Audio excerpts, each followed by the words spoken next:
തുടങ്ങാം. അപ്പൊ നമ്മൾ കറണ്ട് അഫയേഴ്സിൽ നിന്ന് തുടങ്ങാം. ഇപ്പൊ 2026 ഫിഫ വേൾഡ് കപ്പ് എത്രാമത്തെ വേൾഡ് കപ്പാണ്? 23ാമത്തെ. എത്രാമത്തെ വേൾഡ് കപ്പാണ്? 23ാമത്തെ വേൾഡ് കപ്പാണ്. അപ്പൊ ഉദ്ഘാടന മത്സരം നടന്ന സ്റ്റേഡിയം ഏതാണ്? ആസ്ടെക്ക സ്റ്റേഡിയം. ഏത് സ്റ്റേഡിയം? ആസ്ടെക്ക സ്റ്റേഡിയം. ഈ സ്റ്റേഡിയത്തിന്റെ പ്രത്യേകത എന്താണ്? 3 തവണ നടന്നിട്ടുണ്ട്. 3 വ്യത്യസ്ത ലോകകപ്പ് നടന്ന സ്റ്റേഡിയമാണ് ആസ്ടെക്ക സ്റ്റേഡിയം എന്ന് പറയുന്നത്. ഓക്കെ, ഏതൊക്കെ വർഷം എന്ന് അറിയാമോ? 70, 86. 70, 86. മറന്നുപോയത് 70, 86. ആദ്യ മത്സരം നടന്ന ടീം ഏതൊക്കെ ടീമുകളാണ്? മെക്സിക്കോയും സൗത്ത് ആഫ്രിക്കയും. ആര് വിജയിച്ചു? മെക്സിക്കോ. ആര് വിജയിച്ചു? മെക്സിക്കോ. ആകെ മത്സരിക്കുന്ന ടീമുകളുടെ എണ്ണം 48. ആകെ മത്സരിക്കുന്ന ടീമുകളുടെ എണ്ണം 48. ഉപയോഗിക്കുന്ന ബോൾ ട്രയോണ്ട. ഓക്കെ, ഉപയോഗിക്കുന്ന ബോൾ ഏതാണ്? ട്രയോണ്ട. ഓക്കെ, എത്ര മത്സരങ്ങളുണ്ട് ആകെ? 104 മത്സരങ്ങൾ. ആകെ എത്ര മത്സരങ്ങൾ? 104. ആദ്യ ഗോൾ നേടിയത് Julian Quinones. Okay, Julian Quinones. മെക്സിക്കോയുടെ ജൂലിയൻ കിനോനസ്. ആദ്യ ഗോൾ നേടിയത് ആരെന്ന് വെച്ചാൽ ജൂലിയൻ കിനോനസ്. ഓക്കെ, മെക്സിക്കോയുടെ പ്രതികരിക്കുന്ന ഏറ്റവും പ്രായം കുറഞ്ഞ താരം ഗിൽബർട്ടോ മോറ. അടുത്ത എക്സാമിൽ ചോദിക്കാം. ഗിൽബർട്ടോ മോറ. മെക്സിക്കോയെ ചരിത്രത്തിൽ ആദ്യമായി മെക്സിക്കോയെ പ്രതിനിധീകരിക്കുന്ന ഏറ്റവും പ്രായം കുറഞ്ഞ താരമാണ്. ഫുട്ബോൾ ലോകകപ്പില് ഫിഫ ഫുട്ബോൾ ലോകകപ്പില് മെക്സിക്കോയെ പ്രതിനിധീകരിക്കുന്ന ഏറ്റവും പ്രായം കുറഞ്ഞ താരമാണ് ഗിൽബർട്ടോ മോറ. മറന്നു വരുത്. അതുപോലെ അതിന്റെ കൂടെ പഠിച്ചു വെക്കേണ്ട ഒരു ഏറ്റവും പ്രധാനപ്പെട്ട point, Qatar FIFA world cup ടീമിൽ ഇടം പിടിച്ച Malayali. Qatar FIFA world cup ടീമിൽ ഇടം പിടിച്ച മലയാളി തഹ്സിൻ മുഹമ്മദ് ജംഷീദ്. ഏത് ജില്ലക്കാരനാണ്? കണ്ണൂർ ജില്ലക്കാരനാണ്, മലയാളിയാണ്. അതുകൊണ്ട് ആ ചോദ്യം വീണ്ടും എക്സാമിന് ചോദിക്കാം. Okay, FIFA world cup Qatar ടീമിൽ അംഗമായ മലയാളിയാണ് തഹ്സിൻ മുഹമ്മദ് ജംഷീദ്. ഏത് നാട്ടുകാരൻ? കണ്ണൂരുകാരാണ്. മറന്നു വരുത്, കണ്ണൂരുകാരൻ. ഓക്കെ, അടുത്ത ചോദ്യം. കേരളത്തിൽ ആദ്യമായി പ്ലാസ്റ്റിക് റീസൈക്ലിംഗ് ഇൻഡസ്ട്രിയൽ പാർക്ക് നിലവിൽ വരുന്നത് എവിടെ? ബ്രഹ്മപുരം. എറണാകുളം. 2025 ഓടക്കുഴൽ പുരസ്കാര ജേതാവ്. 2025 ഓടക്കുഴൽ പുരസ്കാര ജേതാവ് EP രാജഗോപാൽ. 2025 ഓടക്കുഴൽ പുരസ്കാര ജേതാവാണ് EP രാജഗോപാൽ. ഏത് കൃതി സാഹിത്യ വിമർശന ഗ്രന്ഥമാണ്? ഉൾക്കഥ. EP രാജഗോപാലിന് എന്തുണ്ടായി? ഉൾക്കഥയുണ്ടായി. ഓക്കെ, എന്തിനു കിട്ടി? എന്തിനാണ് ഉൾക്കഥ ഉണ്ടായി? ഓടക്കുഴൽ വായിച്ചുകൊണ്ടിരുന്നപ്പോ എന്തുണ്ടായി? ഉൾക്കഥയുണ്ടായി. ഏത് വർഷത്തിൽ ഓടക്കുഴൽ വായിച്ചപ്പോ? 2025 ഓടക്കുഴൽ പുരസ്കാരം. 2025 ഓടക്കുഴൽ വായിച്ചുകൊണ്ടിരുന്നപ്പോ ആർക്ക്? EP രാജഗോപാലിന് എന്തുണ്ടായി? ഉൾക്കഥയുണ്ടായി. ഓക്കെ, 2024 അങ്ങനെ ആർക്കാണ്? അരവിന്ദാക്ഷൻ. കൃതി ഗോപ. ഓക്കെ, അടുത്ത ചോദ്യം. 2026 ജനുവരിയിൽ സർക്കാർ സ്കൂളുകളിൽ പത്രവായന നിർബന്ധമാക്കിയ സംസ്ഥാനം രാജസ്ഥാൻ. 2026 ജനുവരിയിൽ സർക്കാർ സ്കൂളിൽ എന്ത് നിർബന്ധമാക്കി? പത്രവായന നിർബന്ധമാക്കിയ സംസ്ഥാനമാണ് രാജസ്ഥാൻ. ഓക്കെ, അടുത്ത് പട്ടികജാതി പട്ടികവർഗ ഉന്നതികളിൽ വായനാശീലം പ്രോത്സാഹിപ്പിക്കുക എന്ന ലക്ഷ്യത്തോടെ തദ്ദേശ സ്വയംഭരണ വകുപ്പ് നടപ്പിലാക്കുന്ന പദ്ധതിയാണ് അക്ഷര ഉന്നതി. ഓക്കെ, ഉന്നതികളിലാണ് നടപ്പിലാക്കുന്നത്. അതുകൊണ്ട് അക്ഷരം എന്ത് ചെയ്യണം? ഉന്നതിയിൽ നിൽക്കണം. അപ്പൊ അക്ഷരോന്നതി കേട്ടോ. അക്ഷരോന്നതി എന്ത് പദ്ധതിയാണ്? അക്ഷരോന്നതി. എന്താണ്? പട്ടികജാതി പട്ടികവർഗ ഉന്നതികളിൽ വായനാശീലം പ്രോത്സാഹിപ്പിക്കുന്നത് എന്ന ലക്ഷ്യത്തോടെ തദ്ദേശ സ്വയംഭരണ വകുപ്പാണ് നടപ്പിലാക്കുന്നതാണ് ഏതെന്ന് പറയുന്നത് അക്ഷരോന്നതി. ഓക്കെ, അടുത്ത്.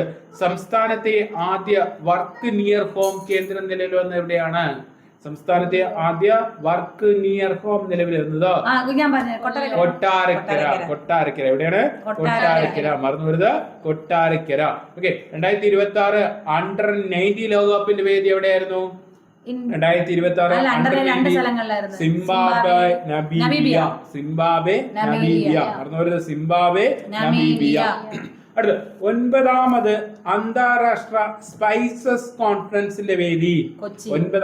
ഒൻപതാമത് അന്താരാഷ്ട്ര സ്പൈസസ് കോൺഫറൻസിന്റെ വേദി ചോദിച്ചാൽ കൊച്ചിയാണ്. അങ്ങനെയാണെങ്കിൽ Valley of flowers national park എവിടെ സ്ഥിതി ചെയ്യുന്നു? Valley of flowers Uttarakhand. Valley of flowers national park എവിടെയാണ് സ്ഥിതി ചെയ്യുന്നത്? ഉത്തരാഖണ്ഡ്.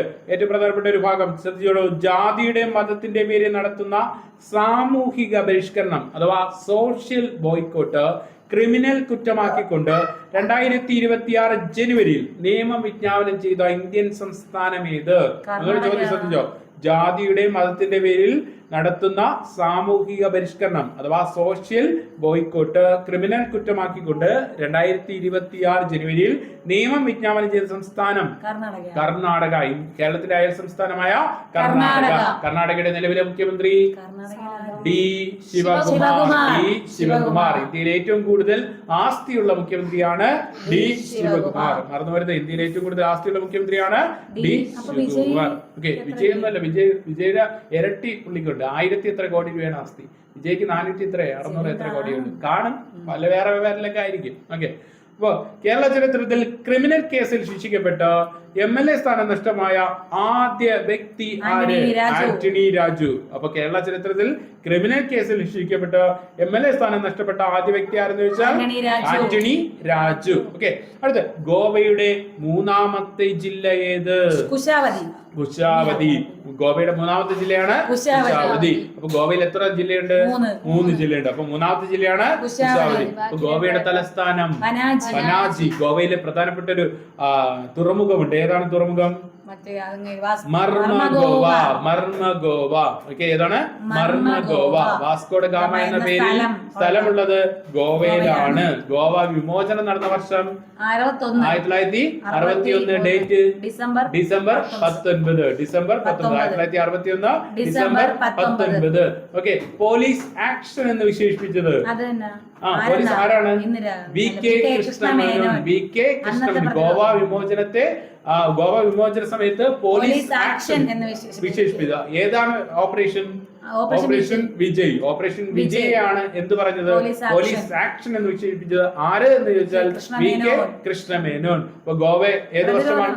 1961. Date December 19. ഗോവയുടെ തലസ്ഥാനം പനാജി. ഗോവയുടെ മൂന്നാമത്തെ ജില്ലയാണ് നമ്മൾ പഠിച്ചത് കുശാവതി. മറന്നു പോരുത്. നോർത്ത് ഗോവയുണ്ട്, സൗത്ത് ഗോവയുണ്ട്, അടുത്ത് കുശാവതി. മറന്നു പോരുത്. ഓക്കെ, ഇന്ത്യയിൽ ആദ്യത്തെ സംസ്ഥാനത്തെ ഡ്രോൺ ഡെപ്പോസിറ്ററി നിലവിൽ വന്ന സംസ്ഥാനം ഏതാണ്? ഇന്ത്യയിലെ ആദ്യ സംസ്ഥാനതല ഡ്രോൺ ഡെപ്പോസിറ്ററി നിലവിൽ വന്ന സംസ്ഥാനം മധ്യപ്രദേശ്. ഓക്കെ, ഏറ്റവും കൂടുതൽ വനമുള്ള ഇന്ത്യ സംസ്ഥാനമാണ് മധ്യപ്രദേശ്. ഓക്കെ, ആധാർ സേവനങ്ങൾക്ക് ഔദ്യോഗിക ചിഹ്നം ഏതാണ്? ഉദയ്. ആധാർ സേവനങ്ങൾക്ക് ഔദ്യോഗിക ചിഹ്നം ഉദയ്.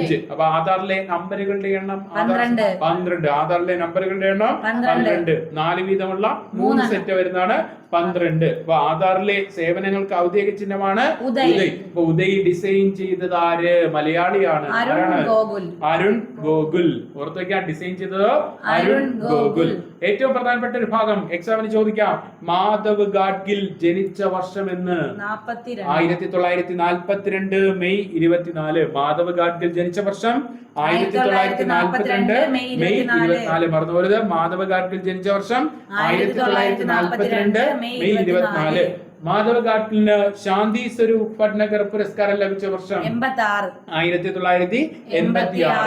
ഐക്യരാഷ്ട്രസഭയുടെ ചാമ്പ്യൻസ് ഓഫ് ദി എർത്ത് പുരസ്കാരം മാധവ് ഗാഡ്ഗിലിന് ലഭിച്ച വർഷം 2024. ഓക്കെ, ഐക്യരാഷ്ട്രസഭയുടെ ചാമ്പ്യൻസ് ഓഫ് ദി എർത്ത് പുരസ്കാരം ലഭിച്ച വർഷം 2024.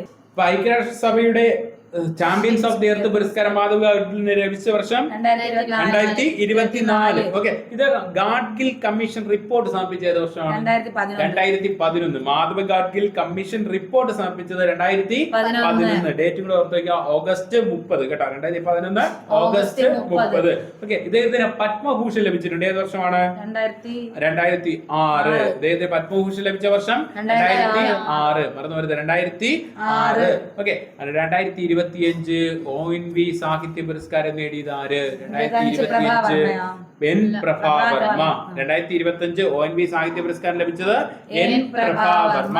2026 ONV സാഹിത്യ പുരസ്കാരം എം മുകുന്ദൻ. 2026 ONV സാഹിത്യ പുരസ്കാരം ലഭിച്ചത് എം മുകുന്ദൻ. അങ്ങനെയാണെങ്കിൽ ONV സാഹിത്യ പുരസ്കാരത്തിന്റെ സമ്മാനത്തുക 3 ലക്ഷം. 3 ലക്ഷം. ONV സാഹിത്യ പുരസ്കാരത്തിന്റെ സമ്മാനത്തുക 3 ലക്ഷം. ഓക്കെ.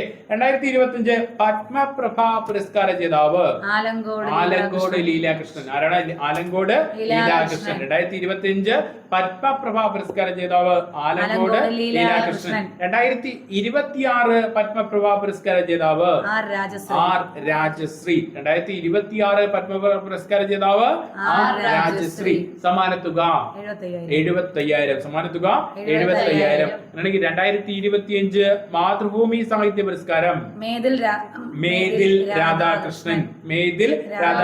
2025 മാതൃഭൂമി സാഹിത്യ പുരസ്കാരം മേതിൽ രാധാകൃഷ്ണൻ. 2024 മാതൃഭൂമി സാഹിത്യ പുരസ്കാരം സാറ ജോസഫ്. ആരാണ്? സാറ ജോസഫ്.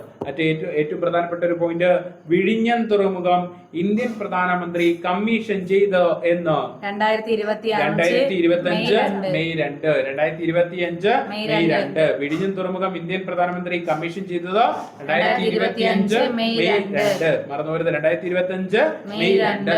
2026 യോഗാ ദിനവേദി കൊൽക്കത്ത. 2026 യോഗാ ദിനവേദി കൊൽക്കത്ത. അങ്ങനെ യോഗാ ദിനം എന്നാണ് ജൂൺ 21. അല്ലെങ്കിൽ വെസ്റ്റ് ബംഗാളിന്റെ മുഖ്യമന്ത്രി സുവേന്ദു അധികാരി. വെസ്റ്റ് ബംഗാളിന്റെ ഗവർണർ RN രവി. ഓക്കെ. ഇദ്ദേഹം നേരത്തെ തമിഴ്നാടിന്റെ ഗവർണർ ആയിരുന്നു. അവിടെയാണ് നേരെ ഇവിടെ പോയത് വെസ്റ്റ് ബംഗാളിലേക്ക് പോയത്. ഓർത്ത് വെച്ചോണം. ഓക്കെ. അടുത്ത് ഏറ്റവും പ്രധാനപ്പെട്ട ഒരു ഭാഗമാണ് പോലീസ് എക്സാം ഒക്കെ വരുന്നുണ്ട്. അതുകൊണ്ട് കൃത്യമായിട്ട് ചോദിക്കാം. 2026 ഓസ്ട്രേലിയൻ ഓപ്പൺ മെൻസ് സിംഗിൾസ് വിജയ്. 2026 ഓസ്ട്രേലിയൻ ഓപ്പൺ മെൻസ് സിംഗിൾസ് വിജയ് കാർലോസ് അൽക്കാരസ്. എന്ത്? 2026 ഓസ്ട്രേലിയൻ ഓപ്പൺ മെൻസ് സിംഗിൾസ് നേടിയത് കാർലോസ് അൽക്കാരസ്. എന്നോട് പഠിക്കുക. 2025 Australian Open men's singles Jannik Sinner. 2025 Australian Open men's singles നേടിയത് യാനിക് സിന്നർ. ഓക്കെ. എന്നോട് 2026 French Open men's singles Alexander Zverev. Correct pronunciation അങ്ങനെ ആവണമെന്നില്ല. Alexander Zverev. Okay. 2025 French Open men singles Carlos Alcaraz. 2025 French Open നേടിയത് Carlos Alcaraz. Okay. 2026 Wimbledon Open men singles Jannik Sinner. Okay. 2026 Wimbledon Open men singles Jannik സിന്നറും 2025 Wimbledon Open അത് എളുപ്പമായി. 2025 26 Wimbledon Open നേടിയത് ആരാണ്? പുരുഷന്റേത് Jannik Sinner ആണ്. Okay. Simple ആയിട്ട് നമുക്കത് ഓർത്തു വെക്കാം. ഓക്കെ. അടുത്ത് 20ാമത് G20 ഉച്ചകോടി വേദി ജോഹനാസ്ബർഗ്. ഓക്കെ. 20ാമത് G20 ഉച്ചകോടി വേദി എവിടെയെന്ന് വെച്ചാൽ ജോഹനാസ്ബർഗ്. ഏറ്റവും പ്രധാനപ്പെട്ട ഒരു ഭാഗം SIR-ന്റെ പൂർണ്ണ രൂപം എന്ത്? നമ്മൾ സ്ഥിരമായിട്ട് പത്രങ്ങളിൽ കണ്ടുകൊണ്ടിരുന്ന സാധനമാണ് SIR. എന്താണ്? Special intensive revision. ഉറപ്പായിട്ടും ചോദ്യം ഉണ്ടാവും. ഓപ്ഷനിലെല്ലാം സ്പെഷ്യൽ ഇൻറ്റൻസീവ് ഇതൊക്കെ ആയിരിക്കും വരുന്നത്. ശ്രദ്ധിക്കുക. സ്പെഷ്യൽ ഇന്റൻസീവ് റിവിഷൻ എന്ന ഓർത്തുക. റിവിഷൻ. ഓക്കെ. അടുത്ത് 56ാമത് ഇന്ത്യ അന്താരാഷ്ട്ര ചലച്ചിത്രമേളയിൽ സുവർണ മയൂരം നേടിയ ചിത്രമേത്? Skin of youth. 56ാമത് ഇന്ത്യ അന്താരാഷ്ട്ര ചലച്ചിത്രമേളയിൽ സുവർണ മയൂരം നേടിയത് സ്കിൻ ഓഫ് യൂത്ത്. അടുത്ത ശ്രദ്ധിച്ചോ. ചോദിക്കാൻ സാധ്യതയുള്ളത് 30ാമത് കേരള രാജ്യാന്തര ചലച്ചിത്രമേളയുടെ ഉദ്ഘാടന ചിത്രം. 30ാമത് കേരള രാജ്യാന്തര ചലച്ചിത്രമേളയുടെ ഉദ്ഘാടന ചിത്രം. ഇത് ഒരു യുദ്ധം നടന്ന രാജ്യത്തിന്റെ പേരിലാണ് ആ ചിത്രം വരുന്നത്. പാലസ്തീൻ 36. പാലസ്തീൻ 36. പാലസ്തീൻ 36.